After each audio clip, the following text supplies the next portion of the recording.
एक बार फिर से हम आप सभी का अपने क्लास में वेलकम करते हैं। आज का टॉपिक है हेलो एल्केन्स बनाने की विधियाँ। इसके पिछले वाले क्लास में हम लोग देख चुके हैं कि हेलो एल्केन्स को कैसे क्लासिफाइड किया गया था। हेलो एल्केन्स का क्लासिफाइड किए, उसके पहले वाले क्लास में हम लोग हेलो एल्केन्स का इंट्रोडक्शन जाने कि हेलो एल्केन्स क्या होता है, कुछ हेलो एल्केन्स के उदाहरण सीखे, किस प्रकार से हेलो एल्केन्स को लिखा जाएगा, ठीक। उसके बाद कैसे हेलो एल्केन्स को क्लासिफाइड किया जाएगा ये सीखे। और आज की क्लास में हम लोग देखेंगे कि हेलो एल्केन्स को कैसे बनाया जाएगा। जैसे आपको बनाने के लिए कह दिया जाए CH3CH2Cl, ये एक प्रकार का हेलो एल्केन्स है। इस हेलो एल्केन्स को बनाने के लिए किन किन विधियों का उपयोग किया जाएगा, ठीक। कहाँ से आपको ये एथिल ग्रुप मिलेगा और कहाँ से ये आपको हाइड्रोजन ग्रुप यानी कि क्लोरो ग्रुप मिलेगा। तो हेलो एल्केन्स बनाने की विधियाँ में किसी भी हेलो एल्केन्स को बनाने के लिए चार पांच विधि हैं। उन विधियों की सहायता से हम लोग हेलो एल्केन्स को बनाएंगे। पहली विधि देखते हैं। पहली कौन सी विधि है? पहली विधि एल्केन्स से हम लोग कैसे बनाएंगे हेलो एल्केन्स, एल्केन्स। दूसरी विधि एल्कीन से, एल्कीन से बना सकते हैं, ठीक। हेलो एल्केन्स एल्केन से बना सकते हैं, एल्कीन से बना सकते हैं। और एक तीसरी विधि आपकी होगी एल्कोहल से बना सकते हैं, एल्कोहल से बना सकते हैं। और एक विधि यहाँ पर दी गई है चौथी विधि acetate of fatty acid, acetate silver acetate of fat, silver acetate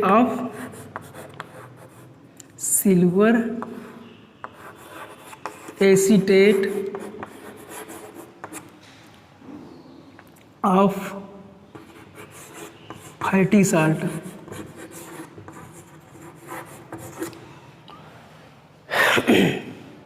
fatty salt. और एक पांचवी विधि है एल्किल हैलाइड से बना सकते हैं, एल्किल हैलाइड से, ठीक।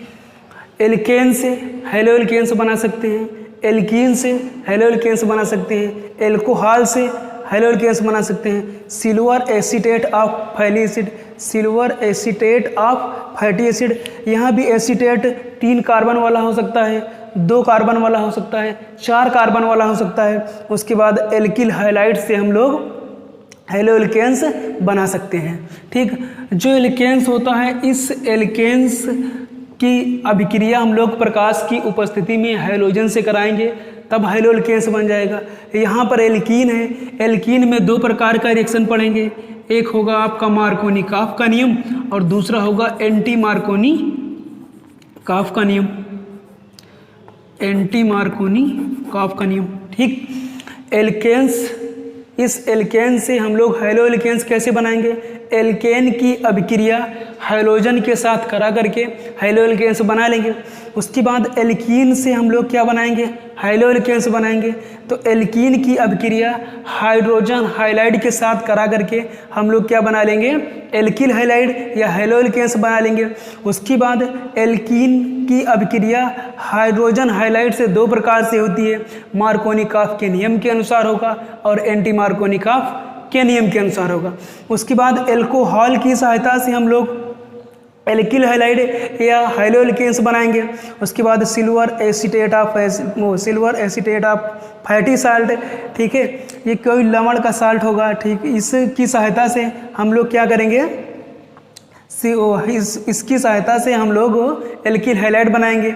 यहाँ पर सिल्वर एसीटेट में 2 कार्बन वाला एसीटेट लिया जा सकता है, 3 कार्बन वाला एसीटेट लिया जा सकता है, 4 कार्बन वाला एसीटेट लिया जा सकता है। और उसके बाद एल्किल हैलाइड से भी हेलो एल्केन बनाया जा सकता है।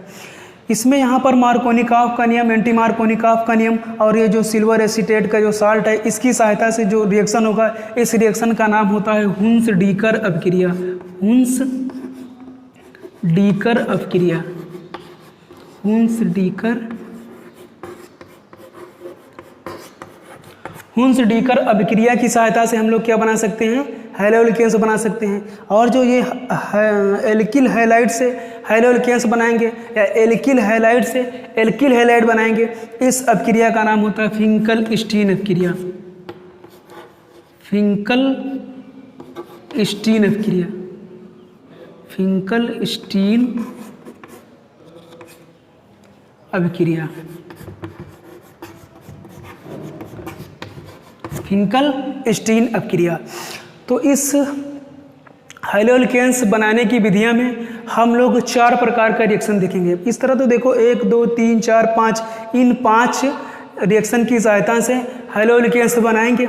उसके अंतर्गत आपको मार्कोनी-काफ का नियम मिलेगा, एंटी मार्कोनी-काफ का नियम मिलेगा, हुंस डीकर अभिक्रिया मिलेगी और फिंकल स्टीन अभिक्रिया मिलेगी। ये 4 प्रकार के रिएक्शन पे शॉर्ट नोट अलग से आता है। कभी कभी पूछा जाता है कि मार्कोनी-काफ का नियम क्या होता है, कभी कभी पूछा जाएगा एंटी मार्कोनी-काफ का नियम क्या होता है, कभी कभी कोई एल्केन्स दे दिया जाएगा और ऊपर पेरोक्साइड लिख दिया जाएगा और आपसे प्रोडक्ट पूछा जाएगा। कभी कभी एल्केन्स दे दिया जाएगा और वहाँ पर HBr, HCl या HI लिख दिया जाएगा और आपसे पूछा जाएगा मार्कोनी-काफ के नियम के अनुसार कौन सा प्रोडक्ट बनेगा। उसके बाद एल्कोहल दे दिया जाएगा और एल्कोहल की सहायता से पूछा जाएगा कि हैलो एल्केन्स आप कैसे बनाओगे। उसके बाद कोई सिल्वर का एसीटेट दे दिया जाएगा। एसीटेट 2 कार्बन वाला हो सकता है, उसमें 3 कार्बन का एस्टर ग्रुप हो सकता है, 4 कार्बन का हो सकता है। उसके बाद जब यहाँ पर सिल्वर का कोई एसीटेट मिलेगा या सिल्वर का कोई साल्ट मिलेगा, ये जो फैटी साल्ट होगा, इस फैटी साल्ट में कार्बन की संख्या 2 हो सकती है, 3 हो सकती है, 4 हो सकती है। ज़्यादातर उच्च अणुभार वाला हैलो एल्केन्स बनाने के लिए इस अभिक्रिया का उपयोग करते हैं और इस अभिक्रिया का दूसरा नाम हुंस डीकर अभिक्रिया भी होती है। उसके बाद यहाँ पर एल्किल हैलाइड से हम लोग हैलो एल्केन्स बनाएंगे, एल्किल हैलाइड से हैलो एल्केन्स बनाएंगे, ठीक। और जिस प्रकार से या जिस अभिक्रिया के द्वारा बनाया जाएगा उस अभिक्रिया का नाम हो जाएगा फिंकल स्टीन अभिक्रिया। तो आइए हम लोग पहला रिएक्शन देखते हैं कि एल्केन की सहायता से हैलो एल्केन्स कैसे बनाते हैं। इस 5 तरीके को आप लोग अच्छे से ध्यान में रखिएगा। पहला रिएक्शन देखते हैं कि हैलो एल्केन्स जो है, उस हैलो एल्केन्स को बनाने के लिए हम लोग एल्केन से किस प्रकार का रिएक्शन पढ़ेंगे। एल्केन्स देखिए, आपका ये हो गया एल्केन्स। इस एल्केन्स की सहायता से हमें क्या बनाना है, हैलो एल्केन्स। जैसा कि यहाँ पर एक एल्केन ले लिया, चलो हम यही लिख दे रहे हैं एल्केन। आपका एक ये हो गया एल्केन। इस एल्केन से हमको क्या बनाना है, हैलो एल्केन बनाना है, हैलो एल्केन।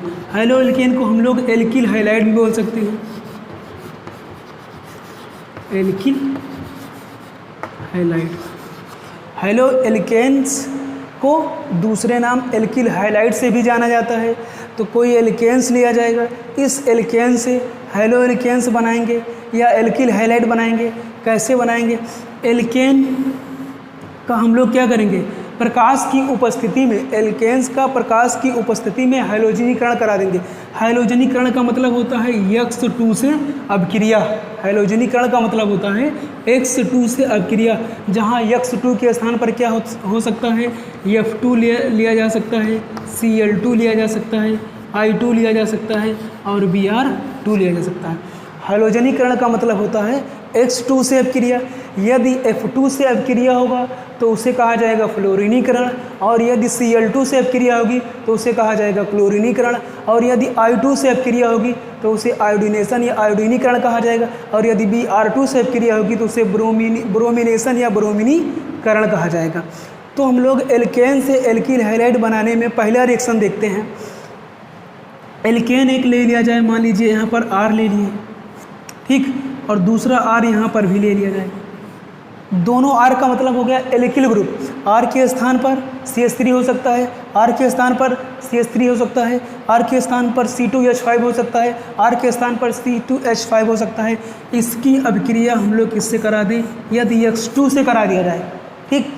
R के स्थान पर C2H5 CH3, R के स्थान पर C2H5 CH3 कुछ भी ले सकते हैं, या R के उसके बाद यदि इसका रिएक्शन किससे करा दिया जाए, X2 से करा दिया जाए तो होगा क्या, यहाँ पर उपस्थिति किसकी हो जाएगी, प्रकाश की उपस्थिति दिखा दी जाएगी, प्रकाश की उपस्थिति दिखा दी जाएगी। उसके बाद यहाँ से एक हाइड्रोजन परमाणु चाहे इस वाले कार्बन परमाणु से एक हाइड्रोजन लेकर के निकल जाएगा और चाहे इस वाले कार्बन परमाणु से एक हाइड्रोजन लेकर निकल जाएगा।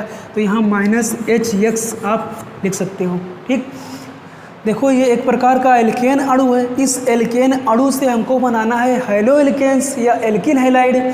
तो ये एक प्रकार का एल्केन्स है। इस एल्केन्स का मतलब हुआ यहाँ पर C2H5 या C2H5 या CH3CH3 ले सकते हो। उसके बाद हाइड्रोजन अणु से रिएक्शन होगा, X2 से रिएक्शन होगा, यहाँ का एक X और चाहे इस वाले कार्बन का एक हाइड्रोजन चाहे इस वाले कार्बन का एक हाइड्रोजन -HX बनकर निकल जाएगा और यही X जा कर के यहाँ जुड़ जाएगा। हम कुछ ऐसा ले सकते हैं R। यदि यहाँ पर CH3 लिए होंगे हम लोग पहले से रिएक्शन में तो R, उसके बाद इस R के स्थान पर क्या लिख सकते हो, इस R के स्थान पर हम लोग लिख सकते हैं CH2 और यहाँ पर क्या X जोड़ दो, ऐसा हो सकता है। ठीक, उसके बाद देखो हम लोग ऐसा भी कर सकते हैं, मान लीजिए यहाँ पर ले लिया गया क्या CH4, ये हो गया मीथेन। इस मीथेन की अभिक्रिया यदि किससे करा दी जाए, Cl2 से करा दी जाए। ये मीथेन है, इस मीथेन की अभिक्रिया किससे करा दिया जाए, Cl2 से करा दिया जाए और यहाँ पर ले लिया जाए क्या प्रकाश, ये प्रकाश की उपस्थिति में रिएक्शन हो जाए। तब क्या होगा, यहाँ का एक Cl और यहाँ का एक H प्लस HCl बन करके निकल जाएगा। यहाँ का एक Cl और यहाँ का एक HCl बन के निकल जाएगा। यहाँ पर कार्बन के साथ 3 हाइड्रोजन बचा और यहाँ पर एक हाइड्रोजन, यहाँ आपका हो जाएगा CH3Cl। ये बन गया क्या क्लोरोमीथेन या मेथिल क्लोराइड। हेलो एल्केन्स बनाना था भाई, ये हो गया हेलो और ये हो गया एल्केन्स, हेलो एल्केन्स बन गया। और एल्किल हैलाइड बनाया था, ये हो गया एल्किल और ये हो गया हैलाइड, एल्किल हैलाइड बन गया। नाम क्या होगा, Cl से हो गया क्लोरो और एक कार्बन से मेथ और चारों बॉन्ड कैसे हैं, सिंगल है, इसलिए हो जाएगा एथेन क्लोरोमीथेन। उसके बाद यही CH3Cl यदि प्रकाश की उपस्थिति में मीथेन का क्लोरीनीकरण कराएंगे तो ये अभिक्रिया यहीं पर रुकेगी नहीं, फिर यही CH3Cl यहीं पर आएगा CH3 और Cl, फिर Cl2 से अभिक्रिया करेगा, CH3Cl फिर पुनः Cl2 से अभिक्रिया करेगा। यहाँ पर प्रकाश होगा, आपका बन जाएगा CH2 और Cl2 और प्लस क्या निकल जाएगा HCl निकल जाएगा। उसके बाद फिर ये अभिक्रिया कब तक चलती रहेगी, जब तक कि इसमें के चारों हाइड्रोजन रिप्लेस नहीं हो जाएंगे। तो यही CH2Cl2 फिर से यहाँ आएगा CH2Cl2, इसकी अभिक्रिया किससे होगी, Cl2 से होगी और आपका बनेगा CH और Cl3 प्लस HCl। उसके बाद ये साधारण नाम इसका क्या होता है क्लोरोफॉर्म। ये क्लोरोफॉर्म फिर इधर आ जाएगा और इस क्लोरोफॉर्म की अभिक्रिया CH3Cl3 की अभिक्रिया फिर से पुनः Cl2 होगी। सब में क्या होगा प्रकाश की उपस्थिति होगी, यहाँ का H यहाँ का Cl प्लस HCl बन करके निकल जाएगा। आपका बन जाएगा CCl और ये बन गया कार्बन टेट्राक्लोराइड। हमें बस इतना सीखना है कि हैलो एल्केन्स कैसे बनेगा। तो यहाँ पर जैसा एल्केन लिया जाएगा यहाँ पर वैसा एल्किल हैलाइड या हैलो एल्केन्स बनेगा।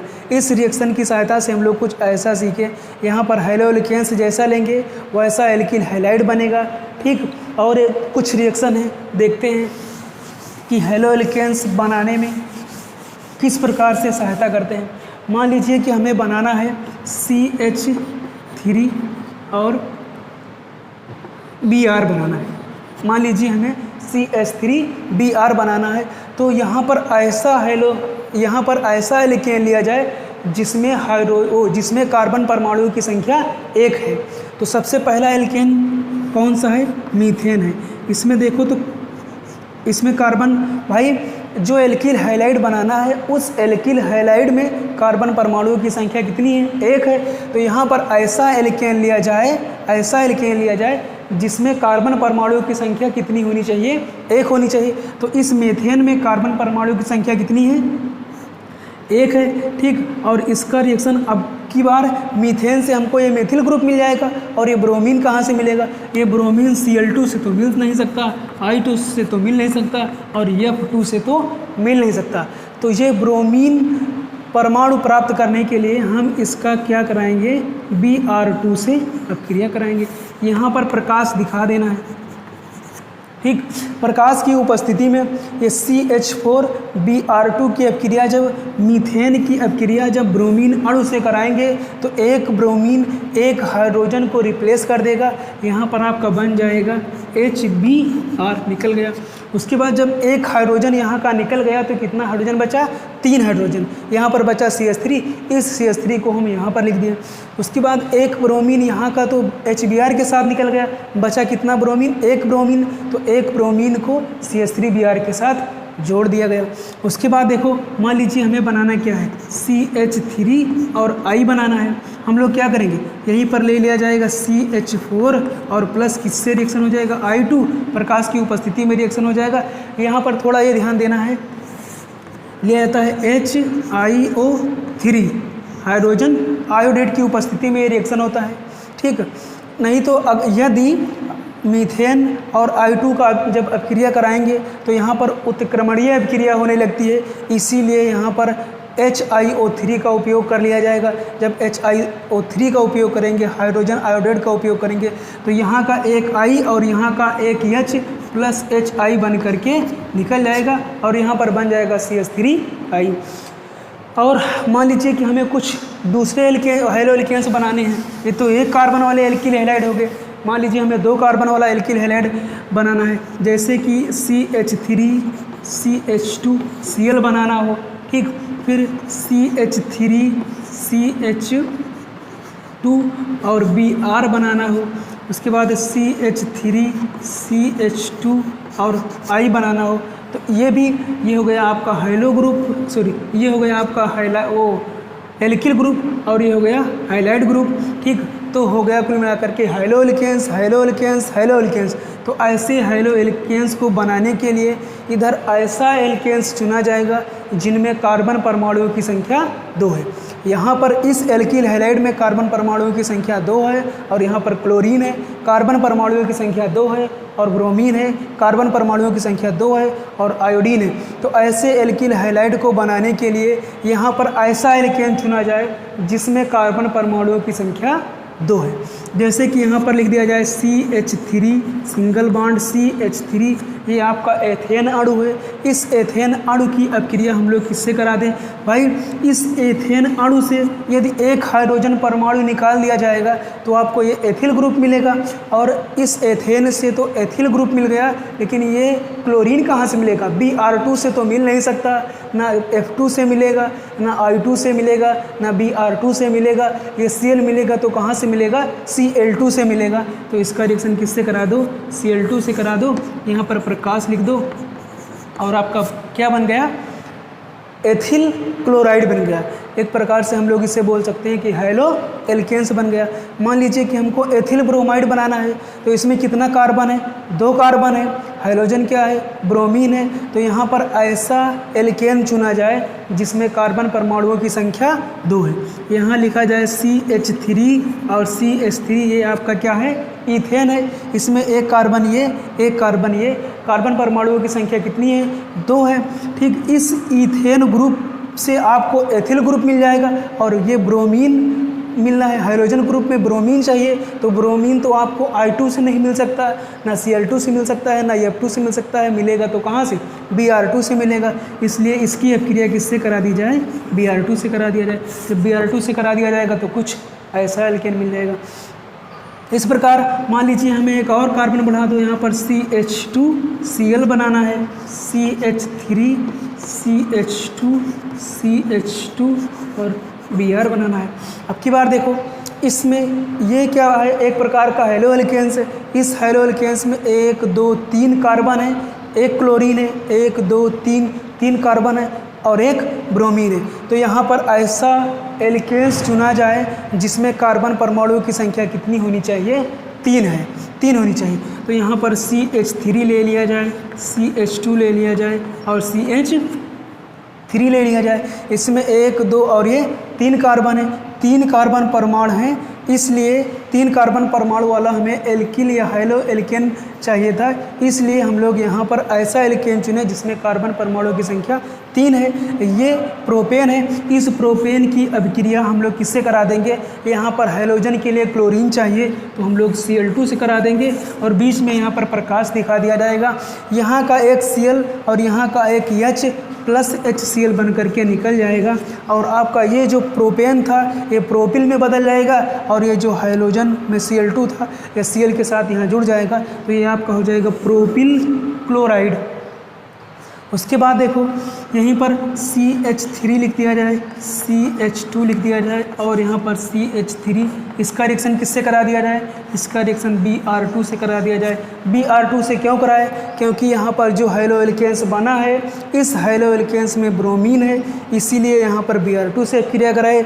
यहाँ पर प्रोपेन क्यों लिया गया? क्योंकि यहाँ पर 1 2 3 कार्बन वाला एल्किल ग्रुप है, इसलिए यहाँ पर 3 कार्बन वाला है वो एल्केन्स चुना गया और इस एल्केन की अभिक्रिया Br2 के साथ करा दिए तो जो हाइलो एल्केन्स बना वो 3 कार्बन वाला हाइलो एल्केन्स बना। उसके बाद यहाँ का एक ब्रोमीन बचा और यहाँ का एक हाइड्रोजन निकला था वो प्लस HBr बन करके निकल जाएगा। इस पर उम्मीद करते हैं कि एल्केन से हाइलो एल्केन्स बनाना आप लोग सीख गए हैं। ठीक, तो हाइलो एल्केन्स बनाने की 5 विधियाँ हैं। 5 विधि में से सबसे पहला एल्केन्स है। एल्केन से हाइलो एल्केन्स कैसे बनाएंगे? एल्केन की अभिक्रिया प्रकाश की उपस्थिति में, एल्केन की अभिक्रिया प्रकाश की उपस्थिति में हाइलोजनों के साथ करा करके हाइलो एल्केन बना लेते हैं।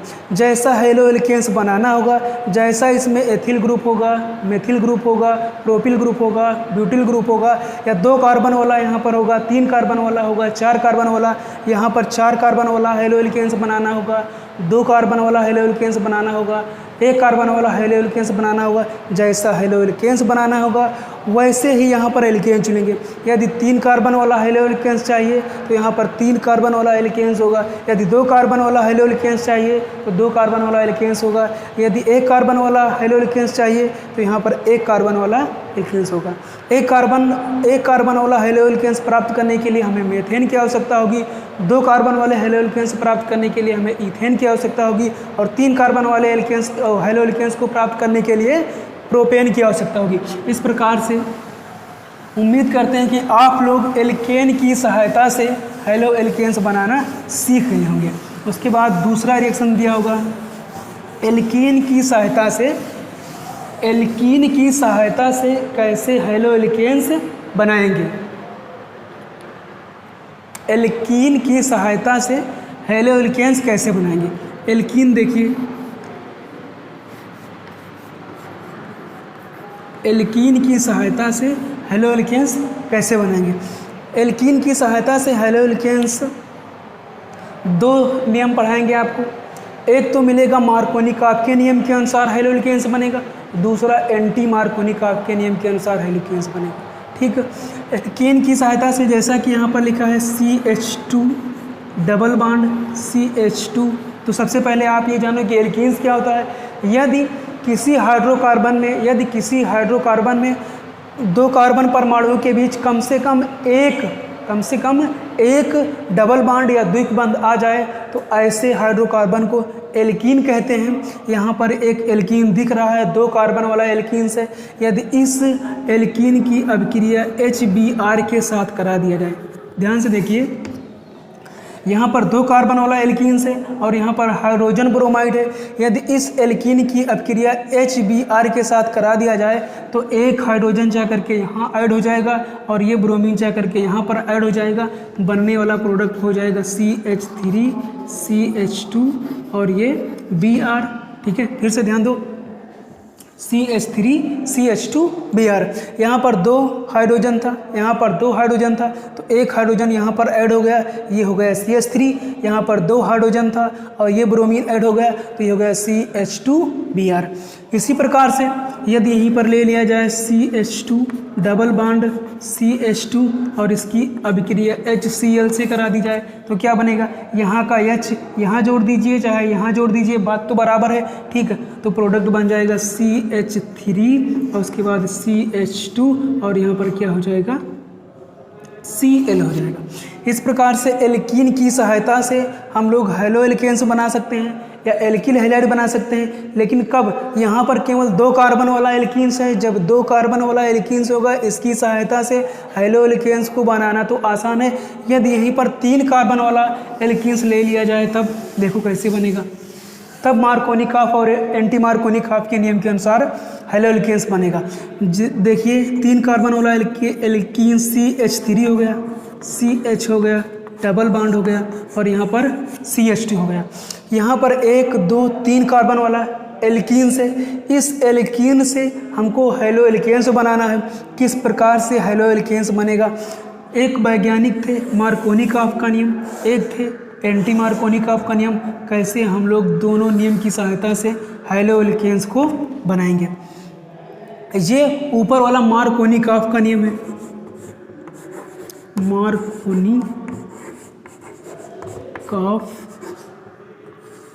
ये मार्कोनिकॉफ का नियम है। नीचे वाला एंटी मार्कोनिकॉफ का नियम है, एंटी मार्कोनिकॉफ। ऊपर वाले को मार्कोनिकॉफ का नियम कहते हैं और नीचे वाले को एंटी मार्कोनिकॉफ का नियम कहते हैं।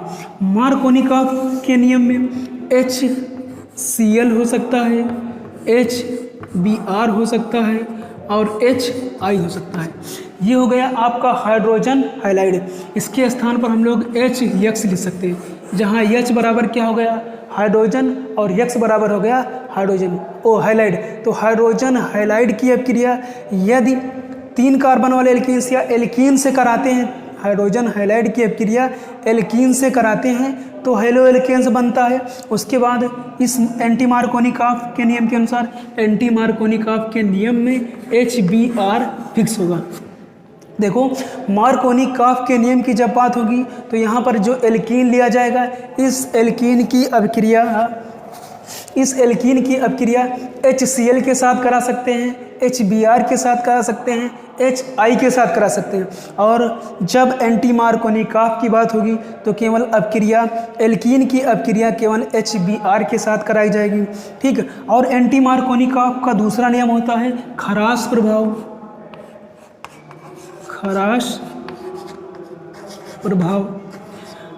और एंटी मार्कोनिकॉफ के नियम को खराश प्रभाव के नाम से भी जाना जाता है। एक नियम और इसी को बोलते हैं, या एक दूसरे नियम से और जाना सकता है, उसे बोलते हैं पराक्साइड प्रभाव। पराक्साइड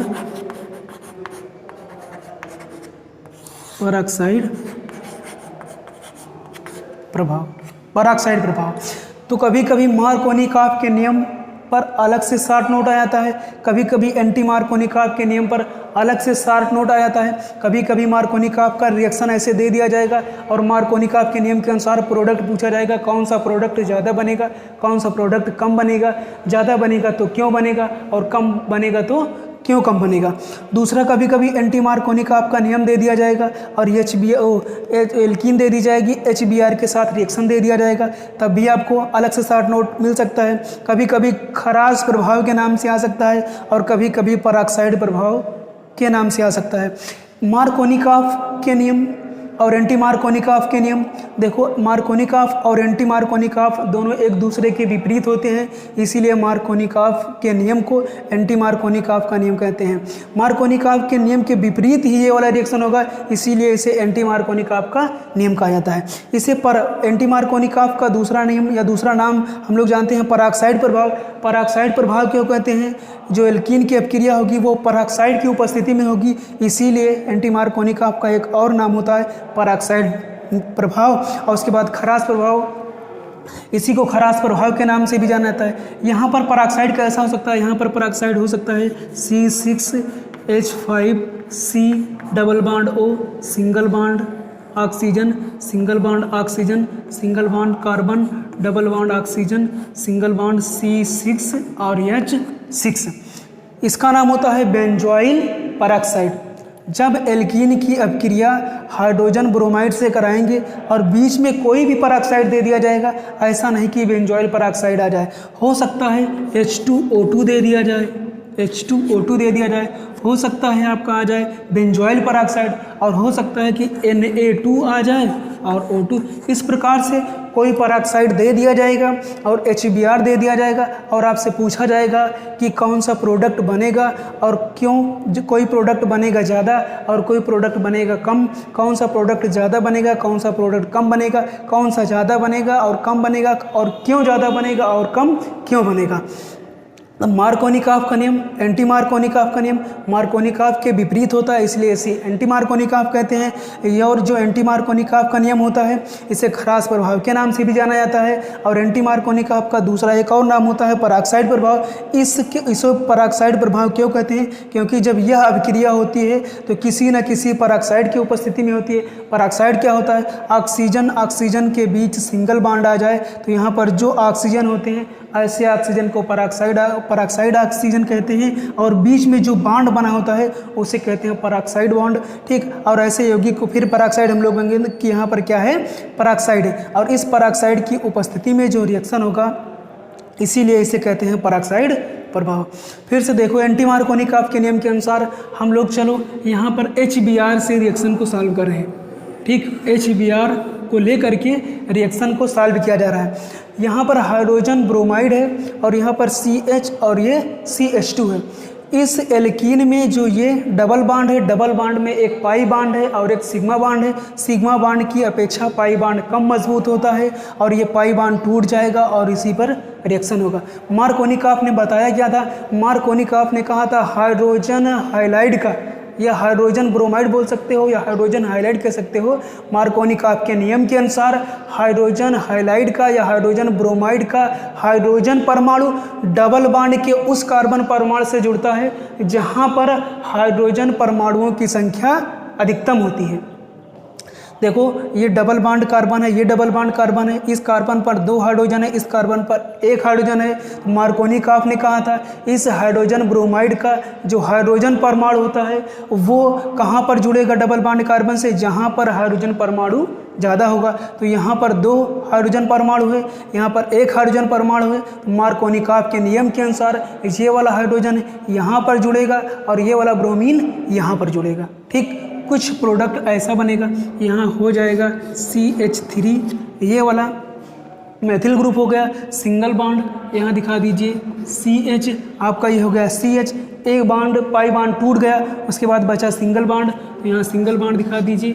और देखो यहाँ पर CH2 है, एक H यहाँ चला आया, ये हो गया CH3। उसके बाद ये ब्रोमीन बचा, ये ब्रोमीन जा करके CH पे ऐड हो जाएगा, यहाँ हो जाएगा Br।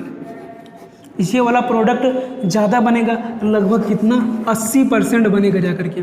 और क्या होगा इसी में ऐसा भी हो सकता है, ठीक है, कि मार्कोनिकॉफ के नियम के अनुसार ये वाला प्रोडक्ट तो ज़्यादा बनेगा, कुछ ऐसा भी हो सकता है कि इस हाइड्रोजन ब्रोमाइड से हाइड्रोजन परमाणु यहाँ पर चला जाए तो हो जाएगा CH3।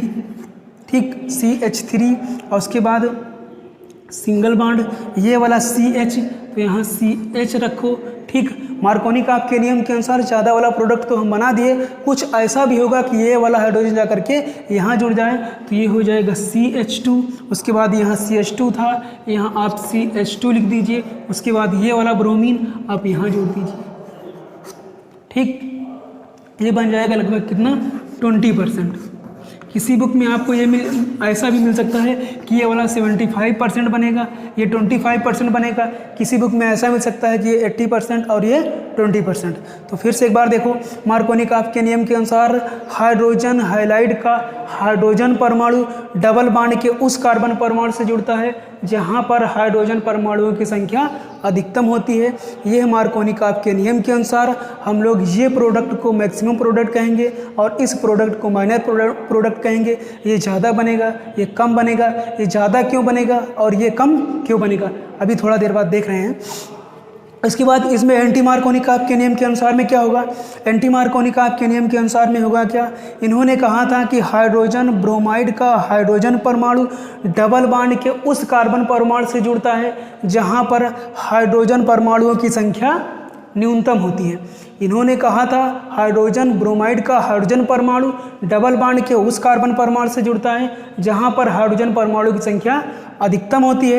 एंटीमार्कोनिकॉफ के नियम के अनुसार क्या था, हाइड्रोजन ब्रोमाइड का हाइड्रोजन परमाणु डबल बॉन्ड के उस कार्बन परमाणु से जुड़ता है जहां पर हाइड्रोजन परमाणुओं की संख्या न्यूनतम होती है। इनके अनुसार प्रोडक्ट क्या बनेगा, यही आपका हो जाएगा CH3, ये हो गया methyl group, single bond CH लिखो। ठीक, इन्होंने कहा था ये वाला हाइड्रोजन यहाँ पर जुड़ेगा तो आप इसको बना दीजिए CH2। उसके बाद सिंगल बॉन्ड ये हो गया आपका CH2।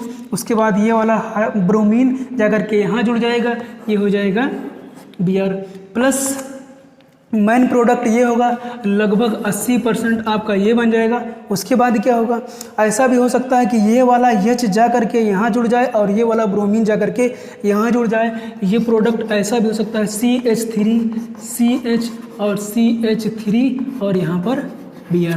इस प्रकार हम लोग एल्कीन से हेलो एल्केन्स बनाना सीखे। जब 2 कार्बन वाला एल्कीन्स होगा तो वहाँ 2 कार्बन वाला हेलो एल्केन्स बनेगा। यहाँ पर यदि कार्बन की संख्या 3 हो जाएगी और कार्बन की संख्या 3 होगी और उसमें एक डबल बॉन्ड आ जाएगा, ऐसे एल्कीन से हम लोग क्या बनाएंगे, हेलो एल्केन्स बनाएंगे। तो मार्कोनिकॉफ और एंटी मार्कोनिकॉफ के नियम के अनुसार बनाएंगे। मार्कोनिकॉफ के नियम के अनुसार ये वाला प्रोडक्ट मैक्सिमम होगा और ये वाला माइनर होगा। एंटी मार्कोनिकॉफ के नियम के अनुसार ये वाला प्रोडक्ट मैक्सिमम होगा और ये वाला माइनर लगभग कितना होगा, 20%। अब सवाल ये है कि मार्कोनिकॉफ के नियम के अनुसार ये जो प्रोडक्ट बना है ये प्रोडक्ट मैक्सिमम क्यों है और ये प्रोडक्ट माइनर क्यों है। अब हम लोग ये देखते हैं। तो एंटी मार्कोनिकॉफ और मार्कोनिकॉफ में यही डिफरेंट है। मार्कोनिकॉफ के नियम के अनुसार किस प्रकार से कौन सा प्रोडक्ट मैक्सिमम बनेगा और कौन सा प्रोडक्ट माइनर बनेगा। मैक्सिमम क्यों बनेगा, माइनर क्यों बनेगा, चलिए देखते हैं। पहले रिएक्शन को लिख दीजिए, यहीं पर लिखा जाए CH3 और ऊपर से लिखो CH3 single bond CH double bond CH2 plus HBr लिया जाए।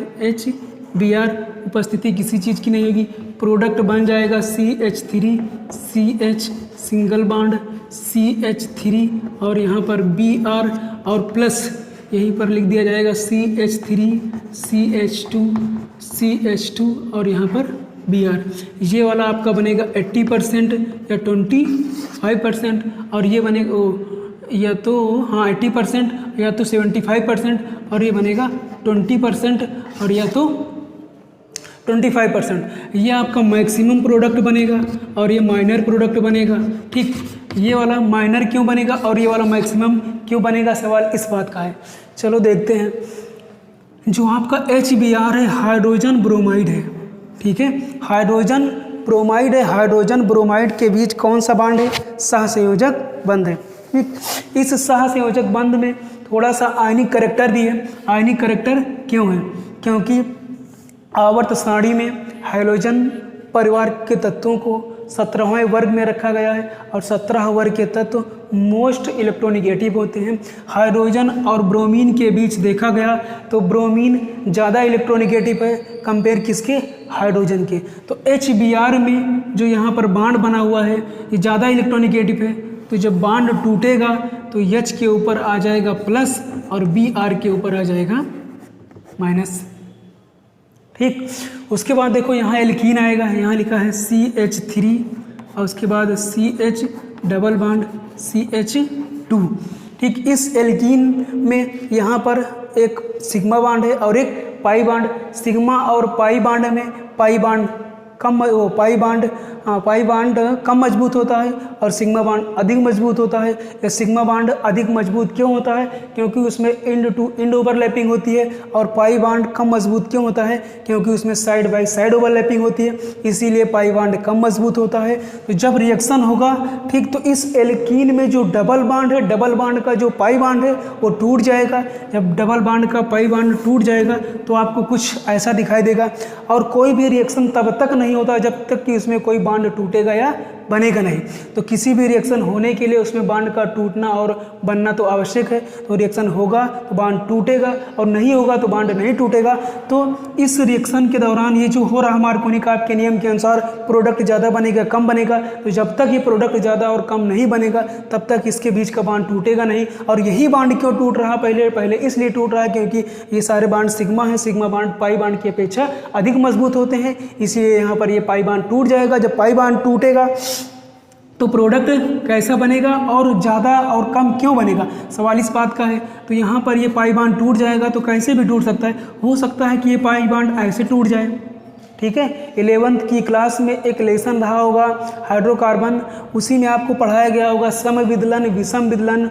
ठीक है, समविदलन और विषम विदलन में दो प्रकार का विदलन पढ़ाए थे, समविदलन और विषम विदलन। और जो समविदलन था उसमें यदि बॉन्ड टूटेगा दोनों परमाणु पर समान रूप से इलेक्ट्रॉन चला जाएगा, ऐसे विदलन को समविदलन कहते हैं। विषम विदलन में क्या बताया गया था कि यदि बॉन्ड टूटेगा तो इलेक्ट्रॉन युग्म किसी एक परमाणु पर चला जाएगा, तो ऐसे विदलन को विषम विदलन कहते हैं। यहाँ पर ये बॉन्ड टूटेगा, हो सकता है कि बॉन्ड ऐसा टूट जाए कि दोनों इलेक्ट्रॉन, देखो दोनों इलेक्ट्रॉन इस कार्बन पर चला जाए तो इसके ऊपर प्लस आ जाएगा।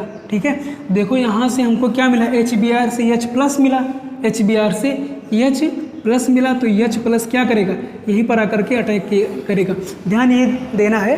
तो ये वाला बॉन्ड टूटेगा तो यहाँ पर क्या हो जाएगा, माइनस हो जाएगा। अब जब यहाँ पर माइनस हो जाएगा तो यहाँ पर क्या है, प्लस है।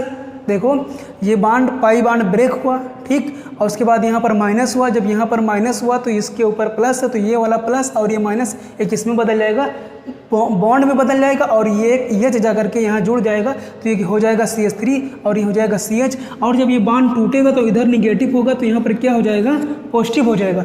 फिर से देखो यहाँ बनेगा क्या, CH3 सिंगल बॉन्ड CH, उसके बाद हो जाएगा अब यहाँ पर CH3 और इसके ऊपर प्लस। कैसे यहाँ पर प्लस आया, कैसे CH3। फिर से एक बार देखो, ये वाला पाई बॉन्ड टूटा, जब ये पाई बॉन्ड टूटेगा तो यहाँ पर निगेटिव होगा तो यहाँ पर पॉजिटिव है, प्लस और माइनस अपना बॉन्ड हो जाएगा। और CH2 यहाँ पर 2 था, एक H यहाँ जुड़ जाएगा, किसमें बदल जाएगा, CH3 में। बॉन्ड टूटा था, इलेक्ट्रॉन इस पर चला गया था, इसलिए इस पर क्या हो गया था, प्लस हो गया, तो इसके ऊपर प्लस दिखा दिए। ठीक है, 11th क्लास में एक और चीज़ आप लोग पढ़े होंगे, एक कार्बोकेटायन, कार्बो एनायन। यहाँ पर ये क्या बनेगा, कार्बोकेटायन। और कैसा कार्बोकेटायन है, 2 डिग्री कार्बोकेटायन है। क्यों 2 डिग्री कार्बोकेटायन है, क्योंकि जिस कार्बन पर ये प्लस लगा हुआ इस कार्बन से 2 अन्य कार्बन जुड़े, इसलिए इसे कहा जाता है 2 डिग्री कार्बोकेटायन। उसके बाद क्या होगा, ऐसा भी हो सकता है, हम लोग एक ऐसा भी सीखे, दूसरा ऐसा हो सकता है कि ये वाला बॉन्ड क्या हो जाए, इधर को टूट जाए, ऐसा टूट जाएगा तो हमको क्या मिलेगा, ऐसा टूट जाएगा तो आपका हो जाएगा CH3 सिंगल बॉन्ड।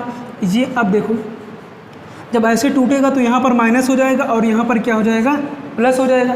जब ये बॉन्ड इधर को टूटेगा तो यहाँ पर निगेटिव, यहाँ पर पॉजिटिव। जब यहाँ पर निगेटिव होगा तो ये प्लस वाला माइनस पे जाएगा, माइनस वाला प्लस पे जाएगा, तो यहाँ पर माइनस है और ये वाला प्लस आपका बदल जाएगा CH2। भाई यहाँ माइनस था और ये प्लस, दोनों माइनस प्लस मिलकर बॉन्ड बना लिए। यहाँ पर एक H था, एक H, ये किसमें बदल गया, CH2 में बदल दिए।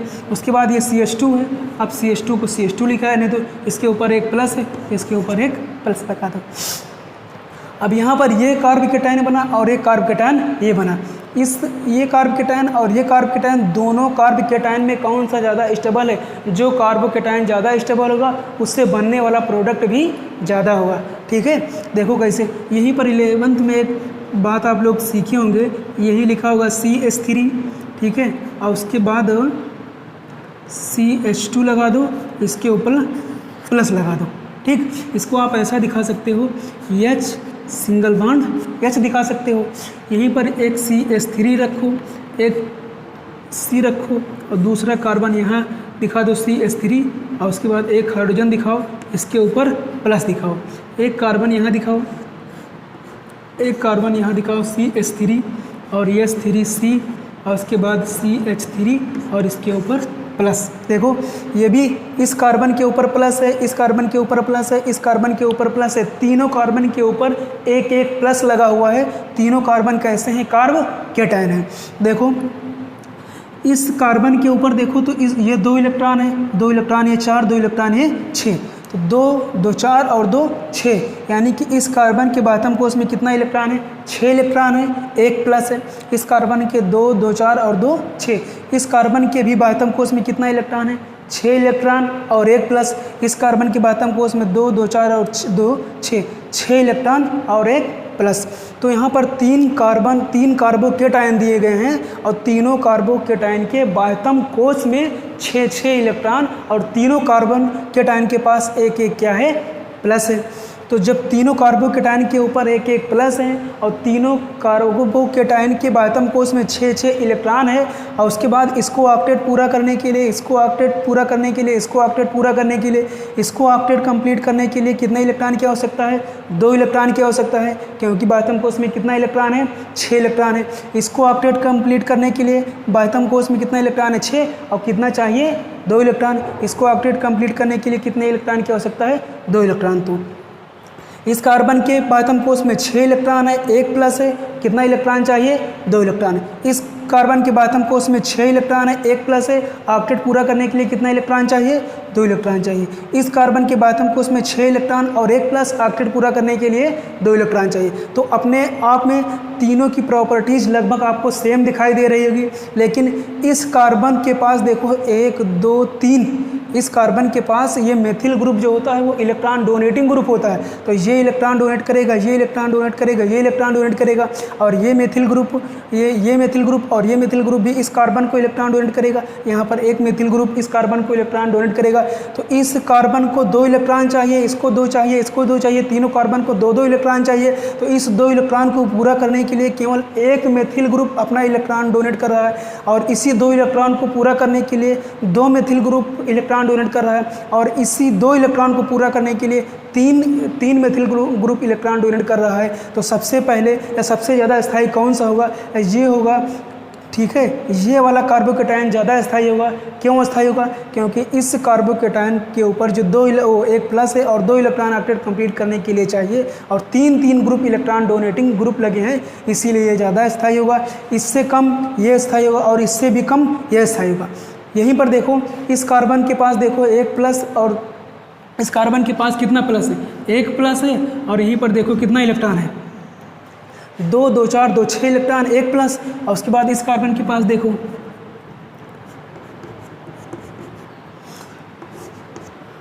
इस कार्बन के ऊपर देखा जाए कितना प्लस है? 1 प्लस 1 प्लस, 2 2 4 2 6, 2 2 4 2 6, ठीक है। तो इस कार्बन के पास दोनों कार्बन के ऊपर 1 प्लस है, ठीक है। बातम कोष में 6 इलेक्ट्रॉन है, और दोनों कार्बन को ऑक्टेट कंप्लीट करने के लिए कितना इलेक्ट्रॉन चाहिए? 2 इलेक्ट्रॉन चाहिए। तो ये कैसा है? 1 डिग्री कार्बोकेटायन है, क्योंकि इस कार्बन से केवल 1 कार्बन जुड़ा है। और ये कैसा कार्बोकेटायन है? 2 डिग्री कार्बोकेटायन है, क्योंकि इस कार्बन से 2 मेथिल ग्रुप जुड़ा हुआ है, या 2 कार्बन और जुड़ा हुआ है। तो इन दोनों में कंपेयर किया जाए तो स्टेबल कौन सा होगा? ये स्टेबल होगा। हम लोग यहाँ पर व्याख्या कर लिए कि ये वाला कार्बोकेटायन ज़्यादा स्टेबल है, ये वाला कार्बोकेटायन कम स्टेबल है। तो जो कार्बोकेटायन ज़्यादा स्टेबल होता है उससे बनने वाला प्रोडक्ट भी ज़्यादा स्टेबल होता है, और जो कार्बोकेटायन कम स्टेबल होता है उससे बनने वाला प्रोडक्ट भी कम स्टेबल और कम बनता है, ठीक। तो इन दोनों कार्बोकेटायन में ये कार्बोकेटायन ज़्यादा स्टेबल है, इससे बनने वाला प्रोडक्ट भी क्या होगा? ज़्यादा होगा। और ये वाला कार्बोकेटायन कम स्थायी है, इससे बनने वाला प्रोडक्ट कम होगा। देखो अब इसमें क्या था? इस रिएक्शन से हमको ये मिला, और HBr से हमको H प्लस, तो यहाँ पर अटैक करके रिएक्शन में चला गया। बचा आपका क्या? Br minus. तो Br माइनस यहाँ पर अटैक करा दीजिए, Br माइनस आपका ये मिला। उसके बाद हमको इस वाले में Br माइनस भी अटैक कराना है, Br माइनस इस वाले पे अटैक कराओ। तो अब देखो ये वाला Br माइनस इस पर जाएगा, क्योंकि यहाँ पर प्लस और यहाँ पर क्या है? माइनस। तो आपका ये प्रोडक्ट हो जाएगा CH3 सिंगल बॉन्ड C, उसके बाद ये आपका हो जाएगा CH3, उसके बाद ये वाला H आप यहाँ पर H दिखा दो, उसके बाद ये वाला Br आप ऊपर जोड़ दीजिए। ये Br चाहो तो ऊपर जोड़ दो, चाहो नीचे जोड़ दो, कैसे भी लिख दो, दोनों ठीक है। उसके बाद इसमें क्या होगा? CH3 लिखा रहने दो, उसके बाद यहाँ पर आप CH2 लिख दो, ये वाला CH2, यहाँ पर C रखो, यहाँ पर C रखे, ये H और ये H आप इसको लिख सकते हो CH2, और ये वाला Br का माइनस और यहाँ का प्लस आपका किस में बदल गया? Br में बदल गया। इस प्रकार हम लोग देखें मार्कोनिकॉफ के नियम के अनुसार ये जो प्रोडक्ट बना है ये प्रोडक्ट मैक्सिमम होगा। तो क्यों होगा, कैसे होगा, हम लोग यहाँ से एक्सप्लेन कर लिए कि ये वाला प्रोडक्ट मैक्सिमम क्यों होगा। उसके बाद देखे थे मार्कोनिकॉफ के नियम के अनुसार ये वाला प्रोडक्ट माइनर था, यानी कम बन रहा था, ठीक। ठीक है, और ये वाला प्रोडक्ट कम बना, तो क्यों कम बना, इस नियम के अनुसार या इस रिएक्शन की सहायता से हम लोग एक्सप्लेन कर लिए। इस प्रकार से हम लोग ये देखें कि हैलो एल्केन्स बनाने की कितनी विधियां हैं।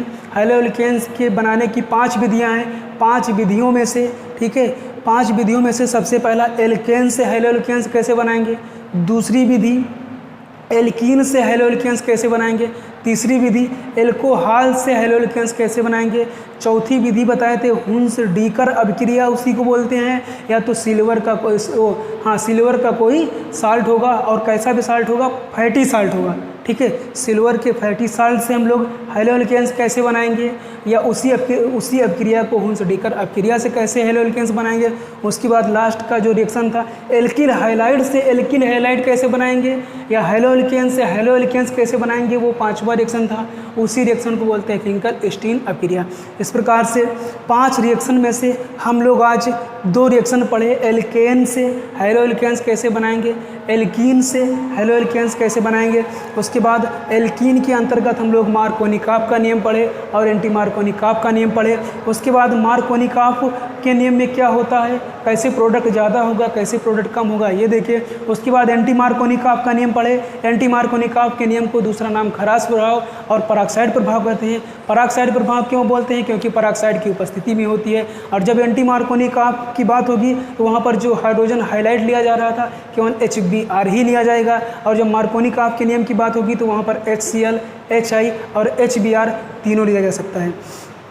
इस प्रकार से हम लोग देखिए कि हैलो एल्केन्स को एल्केन से कैसे बनाएंगे और एल्कीन से कैसे बनाएंगे। बस आज की क्लास में इतना ही।